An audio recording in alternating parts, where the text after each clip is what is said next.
न पढ़ाई में तेज तर्रार, न घर वालों को उस लड़के से उम्मीद। अपने मन में यूपीएससी का लक्ष्य लिए कड़ी मेहनत किया और हासिल कर लिया ऑल इंडिया 38वीं रैंक। 12वीं के बाद इंजीनियरिंग का सपना आंखों में लिए उस लड़के ने कई एग्जाम दिए, लेकिन एक भी क्रैक नहीं कर पाया। घर वालों को उम्मीदें खत्म हो गई थी, पर आखिर में पा लिया अपना लक्ष्य। घर वालों ने बिना उम्मीद किए दिल्ली में कोचिंग के लिए भेजा था। पहले प्रयास में 6 नंबर से रुक गया था फाइनल सिलेक्शन। दूसरे प्रयास में गाड़ दिया झंडा और हासिल कर लिया ऑल इंडिया में 38वीं रैंक। दक्षिण पश्चिमी दिल्ली के डीएम आईएएस लक्ष्य सिंघल के आईएएस बनने की कहानी काफ़ी दिलचस्प है। वो हमेशा से पढ़ाई लिखाई में एवरेज स्टूडेंट थे, जिनसे परिवार के लोगों को काफ़ी उम्मीद नहीं थी ये लड़का आईएएस बनेगा।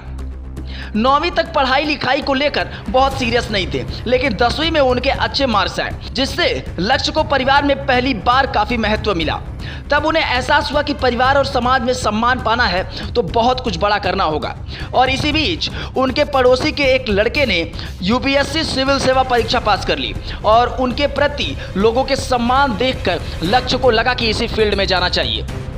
लक्ष्य ने 10वीं क्लास में ही आईएएस बनने का ख्वाब बुन लिया था, लेकिन इसके बाद 11वीं और 12वीं में उनका परफॉर्मेंस बहुत अच्छा नहीं हुआ। 12वीं के बाद वो इंजीनियरिंग करना चाहते थे और जिसके बाद कई एग्जाम दिए, लेकिन कोई क्रैक नहीं कर पाए। इसके बाद तो उनको लेकर परिवार की उम्मीदें खत्म सी हो गई थी।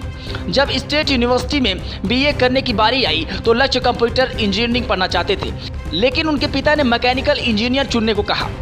उनका कहना था कि कुछ नहीं हुआ तो मैकेनिकल इंजीनियर करके अपने घर का बिजनेस तो संभाल लेगा। और इस तरह से लक्ष्य ने मैकेनिकल इंजीनियरिंग में बीए किया और बीए करने के बाद उन्होंने अपने पिता से कहा कि वो यूपीएससी सिविल सर्विस एग्जाम की तैयारी करना चाहते हैं, लेकिन सबको लगा कि सिलेक्शन तो होना नहीं है, लेकिन लड़का प्रयास करना चाहता है तो कर लेने देना चाहिए। और इस तरह वो यूपीएससी की तैयारी के लिए गाजियाबाद से दिल्ली आ गया। यहाँ उन्होंने कोचिंग क्लासेस ज्वाइन की और लक्ष्य ने यूपीएससी एग्जाम देने से पहले 1 साल तक कोचिंग की, जिसका अनुभव अच्छा नहीं रहा। और इसके बाद उन्होंने पहली बार यूपीएससी एग्जाम दिया। पहली बार में वो इंटरव्यू राउंड तक पहुंचे, लेकिन महज 6 नंबर से फाइनल सिलेक्शन नहीं हो पाया।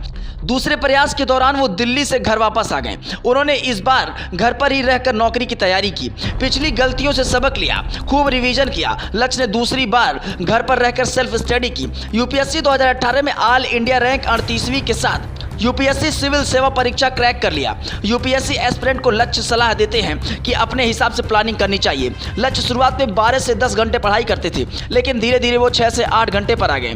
और उनका यही कहना था कि बैकअप प्लान हमेशा तैयार रखना चाहिए तो बेहतर होगा, क्योंकि इसमें सफलता की कोई गारंटी नहीं होती।